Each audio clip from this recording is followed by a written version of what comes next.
Vamos lá. Povo, retomando então só o surrealismo, só para a gente lembrar, nós falamos então de toda uma base teórica do Freud, que vai dar sustentação para que o Salvador Dalí então faça o trabalho dele. Principalmente, o que a gente não pode esquecer quando a gente fala de surrealismo é o inconsciente, certo? Então nós vimos já,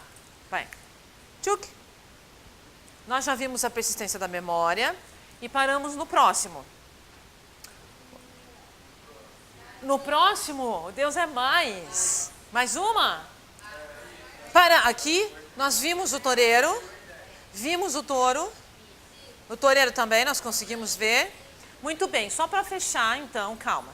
Só para a gente poder fechar aqui o raciocínio dentro do surrealismo e entender por que o Salvador Dalí é o máximo, tá? Quando eu falo máximo, gente, é porque assim, quando a gente pensa na questão do inconsciente do Salvador Dalí, de todo esse trabalho muito doido que ele fazia e que infelizmente era a base de droga, que a gente já viu que não era a melhor maneira, né, de se fazer, de chegar até esse inconsciente, a gente pensa que ele era muito desequilibrado, muito doido. Sim, era, tá? Mas o trabalho dele era genial, porque o que vocês estão vendo aqui, ó, parece que ele usou efeitos do computador, não parece? Pois é, mas ele não usa, tá? Isso aqui é pura e simplesmente tela, pincel e tinta a óleo, por incrível que pareça, tá? Por que eu falo por incrível que pareça? Porque a tinta acrílica você tem um domínio melhor, se bem que ela seca mais rápido, né? A tinta a óleo, você tem que ter você tem que ter poder para trabalhar com a tinta a óleo. Quem já mexeu alguma vez com isso sabe do que eu estou falando, tá? É muito complicado a tinta a óleo e é assim que ele trabalha, tá? Então não tem uso do computador, não tem nada disso, que às vezes a gente fica olhando para isso, as sombras, a maneira como a imagem né, colocada aqui da Vênus de Milo, dá essa sensação de que ele jogou a imagem e trabalhou isso no computador, tá? Mas não era, tá? Trabalho braçal mesmo, por isso também que ele é genial, porque a técnica dele é perfeita, não tem um traço fora do lugar, tudo bem?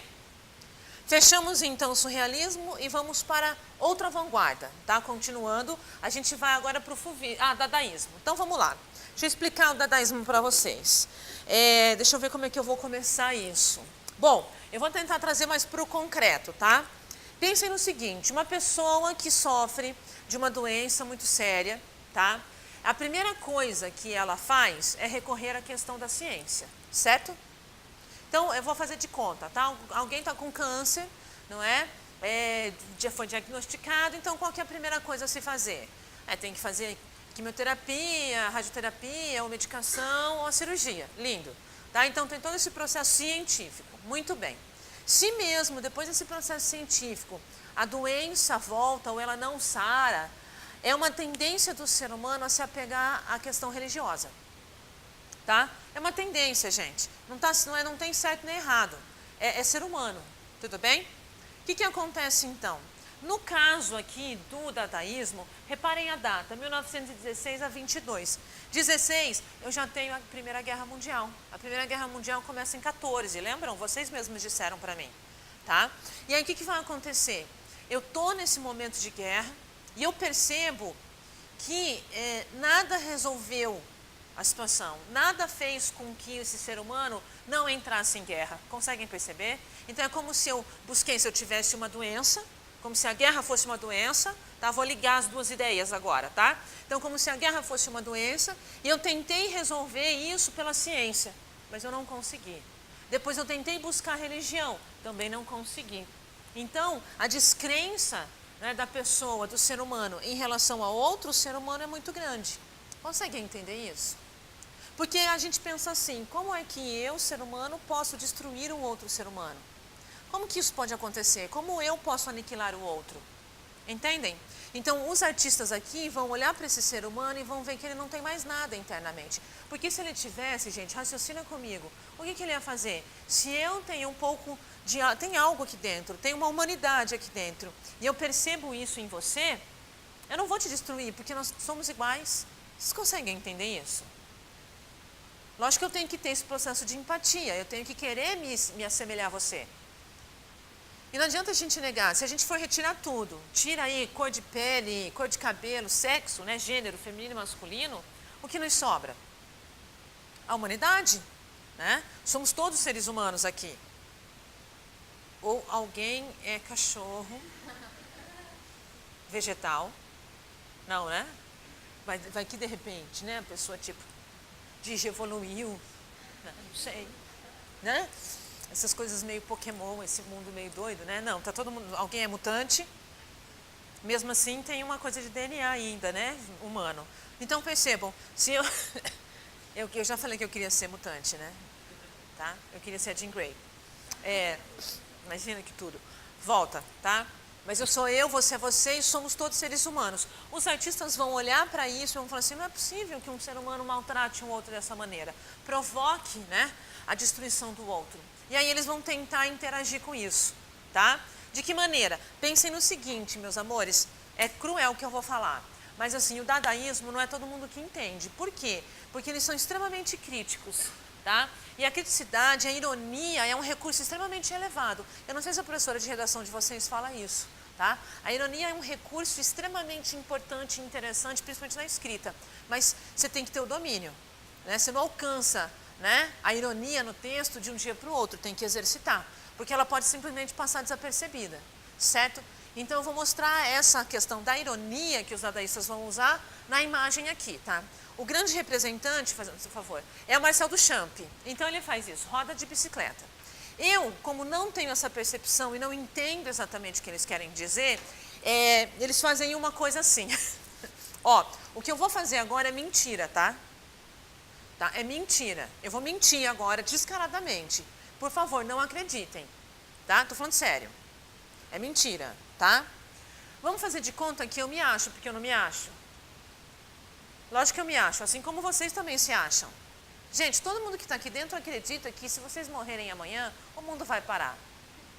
E eu tenho uma triste notícia, não vai. Tá? Sabe o que vai acontecer se eu ou vocês morrerem amanhã? Como diz, né, o Álvaro de Azevedo, se eu morresse amanhã, viria ao menos fechar meus olhos, minha triste irmã. Minha mãe de saudades morreria se eu morresse amanhã. Tá? Lindo. Sua mãe é irmã, né? Então vamos ficar por aí mesmo, tá? Ó, sua irmã ia adorar o seu irmão, porque daí ele ia ser filho único e o quarto ia ser só dele. O pai ia falar assim, putz, mensalidade a menos para pagar. A mãe, tadinho do meu filho. Tá? Acabou. O vestibular ia acontecer normal. Tá? O que a Madre Teresa ia... Madre Teresa não, Irmã Dulce vai estrear no cinema do mesmo jeito. Tá? A vida vai seguir. Tá? Então, mas a gente não quer crer nisso, porque o ser humano se acha, não se acha? Então vamos lá, pegando esse ser humano que se acha, né, poderosa, prepara que agora é show das poderosas, certo? Eu vou olhar para isso. Bora olhar para isso e eu tô lá no museu, na galeria com vocês, poderosa, e aí eu vou dizer assim, gente, olha como o Duchamp é genial. Tô mentindo, tá? Pelo amor de Deus. Olha o que ele faz com essa roda. Ele pega então a roda para simbolizar, na verdade, a metáfora, gente. Metáfora de quê? Fala pra mim, da vida, porque a vida é um ciclo, sim ou não? Você nasce, cresce, se reproduz, envelhece e morre. Ciclo da vida, não é? E gira, que genial, porque um dia você tá lá em cima, tá tudo bem, não é? Outro dia você não tá lá na merda, lá embaixo? Gente, o Duchamp é genial. Duchamp é tudo, certo? Aí vocês vão falar assim, professora, mas e o banco, né? Não podia estar só a roda, e o banco? Aí eu digo assim, aí é que está o ponto máximo da obra, certo? O que ele faz? Ele prega o ciclo da vida no banquinho. O que ele está querendo dizer para a gente? Que nós somos condenados a esse ciclo. Mesmo se nós não quisermos, nós estamos fixados, nós estamos presos a isso porque somos seres humanos. Não é genial? Duchamp, você é o máximo! Certo? Tô mentindo. Tá? Tô mentindo. Estou indo nessa onda do cara que se achou e por isso ele achou que poderia acabar com a outra comunidade e aí eu tenho a guerra, tudo bem? Agora, traz para a realidade, o que é isto? O que é isso? Uma roda que não serve para nada porque está presa. Certo? E um banquinho também não serve para nada porque a única coisa para qual ele serve, que é você sentar, tem uma roda em cima. Dá para você sentar aí? Não pense coisas horríveis, tá, gente? Por favor. Não dá para você sentar aqui. Consegue entender? Então, resumindo, na verdade, verdadeira e real, isso aqui é o quê? Nada. Sim? Então pega esse raciocínio. O que você está vendo é nada, certo? Aí vamos para a teoria da arte.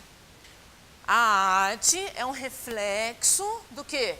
Do ser humano, certo? Se a arte é um reflexo do ser humano, isto aqui é nada, eu sou o quê? Feito raciocínio? Deu para entender a ironia ou não? Certo? É dessa maneira que os dadaístas vão propor. Ó, você é isto. Tá? Então, lógico que muita gente não vai achar que é nada. Né? Que é uma porcaria que você pode jogar fora, se você quiser fazer na tua casa, fica à vontade.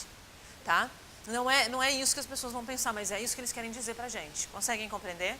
E aí tem uma outra obra que é ótima, aperta lá. A fonte. É a mesma ideia, tá? Reparem que isso aqui, na verdade, é um mictório antigo. Tá? Essa parte aqui ó, é pregada na parede, e aí aqui pra fora vem essa parte. E só os meninos é que podem usar esse tipo de coisa, tá? Porque a mulher não tem como, né? Pra fazer xixi em pé. Tá? Porque isso fica nessa altura, então fica assim, ó. Tá? É como se fosse essa parte, tá vendo aqui os dois buraquinhos? Tá? Então fica preso, tá? E aí essa parte aqui, ele vem aqui pra fora, ó. Tá? Daí os meninos, tchan, né? Certo? Mulher, só se ela tivesse uma coisa meio lagartixa, né? Pra colar ali pra poder fazer, senão não tem como. Beleza? Então, é um mictório, na verdade, porque a gente chama mictório porque isso é antigo, é uma patente antiga masculina, tudo bem? Que tinha normalmente em lugares públicos. Essa é individual, tinha umas coletivas que eram grandes, né? Como se fosse uma grande pia, assim, tá? É isso. Aí você vai falar assim, hã? Aí ele coloca um nome irônico, que é pra você ficar pensando, a fonte, né? Gente, fonte de quê? Esse aqui onde o cara faz xixi? O que é o xixi? Biologicamente falando. Excremento, é o resto, não é? Tudo foi aproveitado, tudo que podia ser aproveitado pelo nosso corpo foi aproveitado. E o que sobra? Xixi. Certo? Conseguem entender? Aí ele coloca fonte. Né? Ou seja, não é fonte que, né? De nada, na verdade. Tá? Porque isso também não sai nada, né? Não sai nada de lá para cá. Tá? Conseguem compreender a ironia? É a mesma maneira. Tá? Então, é só para vocês poderem compreender que os dadaístas são extremamente críticos e é importante, quando vocês virem qualquer coisa dadaísmo, presta bem atenção, porque às vezes as pessoas interpretam completamente errado, tá? Teve uma professora do ensino fundamental, não foi aqui, nem nesta cidade, por favor, em outro lugar que eu já dei aula, interpretou isso com as crianças como se fosse a fonte de vida. Porque, segundo ela, aqui os caras fazem xixi. Xixi, pênis, pênis, espermatozoide, espermatozoide, óvulo, óvulo gera vida. Ela fez esse caminho, tá? Com as crianças. E aí ela tinha pedido para as crianças trazerem fotos de quando a mãe estava grávida, ou deles criança, para montar um mural. Tá, eu fiquei imaginando passar pelo mural, aquilo na parede, ia ter um choque, né? Aí conversei com ela, não que eu saiba tudo, tá, gente? Não é isso, tá? Mas é o que eu digo sempre, a universidade, ela te dá, né, referências, ela te obriga a estudar, tá? E no caso da professora, como é professora fundamental, se faz pedagogia, tá? E ou letras, né? Mas normalmente para trabalhar com fundamental é pedagogia. Não que os professores, que as pessoas que fazem pedagogia não conheçam artes, mas não estudam com a mesma profundidade quem faz artes visuais. Conseguem compreender? Tá? Não estou menosprezando jamais, tanto que, né, eu estou no chão, estou no lixo quando penso em como alfabetizar alguém e tudo mais. Comparado com uma professora de pedagogia, ela tira isso de letra, tá? Eu vou ficar me matando tentando descobrir o que eu faço com a criatura para ela aprender. Enquanto a professora de pedagogia, não é, ela faz isso tranquilamente. São habilidades que a universidade te dá num curso ou no outro. Só isso, tá? Aí a gente conversou, ela ia retomar com os alunos e a vida segue. Fechou? Adoro o dadaísmo, mas conseguem compreender porque ele é meio dificinho, né? Porque as pessoas têm que olhar para isso e têm que realmente conhecer alguma coisa, senão não vai. Beleza?